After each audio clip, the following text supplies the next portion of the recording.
जय माता दी दोस्तों, आप सभी को शारदीय नवरात्रि की हार्दिक शुभकामनाएं। आज की इस वीडियो में हम आपको मां शैलपुत्री और नवरात्रों में सुनी जाने वाली व्रत कथा सुनाने वाले हैं। तो कथा को पूरा सुनिए, क्योंकि किसी भी व्रत कथा को बीच में आधा अधूरा नहीं छोड़ते हैं। और कमेंट बॉक्स में जय माता दी जरूर लिखिए। या देवी सर्वभूतेषु शैलपुत्री रूपेण संस्थिता, नमस्तस्यै नमस्तस्यै नमस्तस्यै नमो नमः। जय माता दी। आप सभी श्रोताओं को शारदीय नवरात्रि की हार्दिक शुभकामनाएं। नवरात्रि में हर दिन माँ के अलग अलग स्वरूप की पूजा अर्चना की जाती है। आज शारदीय नवरात्रि का पहला दिन है, यानी माँ शैलपुत्री की आराधना का दिन। माँ का यह रूप भक्तों को मनचाहे वरदान का आशीर्वाद देता है। नवरात्रि के पहले दिन घर में कलश स्थापना करने के बाद माँ शैलपुत्री की पूजा की जाती है। मान्यता है कि इनकी पूजा से चंद्र दोष से मुक्ति भी मिल जाती है। जानिए नवरात्रि के पहले दिन की व्रत कथा, आइए सुनते हैं। धार्मिक मान्यताओं के अनुसार कहा जाता है कि देवी दुर्गा ने आश्विन के महीने में महिषासुर पर आक्रमण करके उससे 9 दिनों तक युद्ध किया और 10वें दिन उसका वध किया। इसीलिए इन 9 दिनों को शक्ति की आराधना के लिए समर्पित कर दिया गया। आश्विन मास में शरद ऋतु का प्रारंभ हो जाता है, इसीलिए इसे शारदीय नवरात्रि कहा जाता है। मान्यता है कि चैत्र नवरात्रि की साधना आपको मानसिक रूप से मजबूत बनाती है और आध्यात्मिक इच्छाओं की पूर्ति करने वाली होती है। वहीं शारदीय नवरात्रि सांसारिक इच्छाओं को पूरा करने वाली मानी जाती है। अब आइए श्रवण करते हैं नवरात्रि की पौराणिक कथा। एक समय बृहस्पति जी ब्रह्मा जी से बोले, हे ब्राह्मण श्रेष्ठ, चैत्र व आश्विन मास के शुक्ल पक्ष में नवरात्र का व्रत और उत्सव क्यों किया जाता है? इस व्रत का क्या फल है? इसे किस प्रकार करना उचित है? सबसे पहले इस व्रत को किसने किया, सब विस्तार से कहिए। बृहस्पति जी ऐसा प्रश्न सुनकर के ब्रह्मा जी ने कहा, हे बृहस्पति, प्राणियों के हित की इच्छा से तुमने बहुत ही अच्छा प्रसन्न किया है। जो मनुष्य मनोरथ पूर्ण करने वाली दुर्गा, महादेव, सूर्य और नारायण का ध्यान करते हैं, वे मनुष्य धन्य हैं। यह नवरात्रि व्रत संपूर्ण कामनाओं को पूर्ण करने वाला है। इसके करने से पुत्र की कामना करने वाले को पुत्र, धन की लालसा रखने वाले को धन, विद्या चाहने वाले को विद्या और सुख की इच्छा रखने वाले को सुख मिलता है। इस व्रत को करने से रोगी मनुष्य का रोग दूर हो जाता है, मनुष्य की संपूर्ण विपत्तियां दूर हो जाती हैं और घर में समृद्धि की वृद्धि होती है तथा बंध्या को पुत्र प्राप्त होता है। समस्त पापों से छुटकारा मिल जाता है और मन का मनोरथ सिद्ध हो जाता है। जो मनुष्य इस नवरात्र का व्रत नहीं करता, वह अनेक दुखों को भोगता है और कष्ट व रोग से पीड़ित होकर के अंगहीनता को प्राप्त होता है। उसके संतान नहीं होती और वह धन धान्य से रहित होकर के भूख और प्यास से व्याकुल घूमता फिरता है तथा संज्ञाहीन हो जाता है।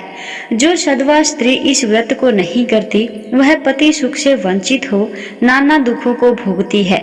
यदि व्रत करने वाला मनुष्य सारे दिन उपवास न कर सके, तो एक समय भोजन करे और 10 दिन बांधवों सहित नवरात्र व्रत की कथा का श्रवण करे। हे बृहस्पति, जिसने सबसे पहले इस महाव्रत को किया, वह कथा मैं तुम्हें सुनाता हूँ। तुम सावधान होकर के ध्यान पूर्वक सुनो। इस प्रकार ब्रह्मा जी का वचन सुनकर के बृहस्पति जी बोले, हे ब्रह्मा, मनुष्यों का कल्याण करने वाले इस व्रत के इतिहास को मेरे लिए कहो। मैं सावधान होकर के बिल्कुल ध्यान पूर्वक शांति से सुन रहा हूँ। मैं आपकी शरण में आया हूँ, मुझ पर कृपा करिए। ब्रह्मा जी बोले, प्राचीन काल में मनोहर नगर में पीठत नाम का एक अनाथ ब्राह्मण रहता था। वह भगवती दुर्गा का भक्त था। उसके संपूर्ण सद्गुणों से युक्त सुमति नाम की एक अत्यंत सुंदरी कन्या उत्पन्न हुई। वह कन्या सुमति अपने पिता के घर बाल्यकाल में अपनी सहेलियों के साथ क्रीड़ा करती हुई इस प्रकार बढ़ने लगी, जैसे शुक्ल पक्ष में चंद्रमा की कला बढ़ती है। उसका पिता प्रतिदिन जब दुर्गा की पूजा करके हवन किया करता था, तो वह उस समय नियम से वहां उपस्थित रहती थी। एक दिन सुमति अपनी सखियों के साथ खेल में लग गई और भगवती के पूजन में उपस्थित नहीं हुई। उसके पिता को पुत्री की ऐसी असावधानी देख करके क्रोध आया और वह पुत्री से कहने लगा, अरे दुष्ट पुत्री, आज तूने भगवती का पूजन नहीं किया। इस कारण मैं किसी कुष्ठ रोगी या दरिद्र मनुष्य के साथ तेरा विवाह करूंगा। पिता का ऐसा वचन सुन करके सुमति को बड़ा दुख हुआ और वह पिता से कहने लगी, हे पिताश्री, मैं आपकी कन्या हूँ तथा सब तरह आपके अधीन हूँ। जैसी आपकी इच्छा हो वैसा ही करो। राजा से, कुष्ठी से, दरिद्र से अथवा जिसके साथ चाहो मेरा विवाह कर दो, पर होगा वही जो मेरे भाग्य में लिखा है। पिताश्री, मेरा तो अटल विश्वास है, जो जैसा कर्म करता है उसको कर्मों के अनुसार वैसा ही फल प्राप्त होता है, क्योंकि कर्म करना मनुष्य के अधीन है पर फल देना ईश्वर के अधीन है। जैसे अग्नि में पड़ने से तृणादि उसको अधिक प्रदीप्त कर देते हैं, इस प्रकार कन्या के निर्भयता से कहे हुए वचन सुन करके उस ब्राह्मण ने क्रोधित होकर के अपनी कन्या का विवाह एक कुष्ठी के साथ कर दिया और अनंत क्रोधित होकर के पुत्री से कहने लगा, हे पुत्री, अपने कर्म का फल भोगो। देखें भाग्य के भरोसे रहकर क्या करती हो। पिता के ऐसे कटु वचनों को सुन करके सुमति मन में विचार करने लगी, अहो मेरा बड़ा दुर्भाग्य है जिससे मुझे ऐसा पति मिला। इस तरह अपने दुख का विचार करती हुई वह कन्या अपने पति के साथ वन में चली गई और डरावने कुशायुक्त उस निर्जन वन में उन्होंने वह रात बड़े कष्ट से व्यतीत की। उस गरीब बालिका की ऐसी दशा देख करके देवी भगवती ने पूर्व पुण्य के प्रभाव से प्रकट हो सुमति से कहा, हे दीन ब्राह्मणी, मैं तुमसे प्रसन्न हूँ, तुम जो चाहो सो वरदान मांग सकती हो। भगवती दुर्गा का यह वचन सुन ब्रह्माणी ने कहा, आप कौन हैं, वह सब मुझसे कहिए। ब्रह्माणी का ऐसा वचन सुन देवी ने कहा कि मैं आदि शक्ति भगवती और मैं ही ब्रह्म विद्या तथा सरस्वती हूँ। प्रसन्न होने पर मैं प्राणियों का दुख दूर कर उनको सुख प्रदान करती हूँ। ए ब्रह्माणी, मैं तुझ पर तेरे पूर्व जन्म के पुण्य के प्रभाव से प्रसन्न हूँ। तुम्हारे पूर्व जन्म का वृतांत सुनाती हूँ, ध्यान से सुनो। तो पूर्व जन्म में निषाद अर्थात भील की स्त्री थी और अति पतिव्रता थी। एक दिन तेरे पति निषाद ने चोरी की। चोरी करने के कारण तुम दोनों को सिपाहियों ने पकड़ लिया और ले जाकर के जेल खाने में कैद कर दिया। उन लोगों ने तुझको और तेरे पति को भोजन भी नहीं दिया। इस प्रकार नवरात्र के दिनों में तुमने न तो कुछ खाया और न ही जल पिया। इस प्रकार 9 दिन तक नवरात्र का व्रत हो गया। हे ब्रह्माणी, उन दिनों में जो व्रत हुआ, इस व्रत के प्रभाव से प्रसन्न होकर के मैं तुझे मनोवांछित वर देती हूँ। तुम्हारी जो इच्छा हो सो मांग लो। इस प्रकार दुर्गा के वचन सुन ब्रह्माणी बोली, अगर आप मुझ पर प्रसन्न हो तो हे दुर्गे, मैं आपको प्रणाम करती हूँ। कृपया करके मेरे पति का कोढ़ दूर कर दीजिए। देवी ने कहा, उन दिनों तुमने जो व्रत किया था उस व्रत का 1 दिन का पुण्य पति का कोढ़ दूर करने के लिए अर्पण करो। उस पुण्य के प्रभाव से तेरा पति कोढ़ से मुक्त हो जाएगा। ब्रह्मा जी बोले। इस प्रकार देवी के वचन सुनकर वह ब्रह्माणी बहुत ही प्रसन्न हुई और पति को निरोग करने की इच्छा से जब देवी दुर्गा ने तथास्तु ऐसा वचन कहा, तब उसके पति का शरीर भगवती दुर्गा की कृपा से कुष्ठ रोग से रहित होकर के अति कांतिवान हो गया।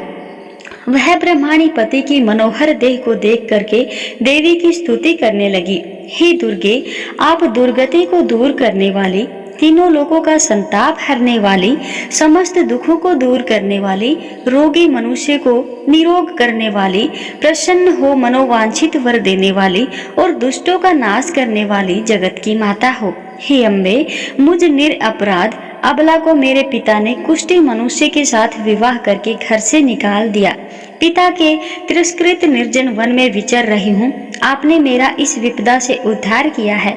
हे देवी, मैं आपको प्रणाम करती हूँ, मेरी रक्षा कीजिए। ब्रह्मा जी बोले, हे बृहस्पति, उस ब्रह्माणी की ऐसी स्तुति सुन करके देवी बहुत ही प्रसन्न हुई और ब्रह्माणी से कहा, हे ब्रह्माणी, तेरे उदाले नामक अति बुद्धिमान, धनवान, कीर्तिवान और जितेंद्रिय पुत्र शीघ्र ही उत्पन्न होगा।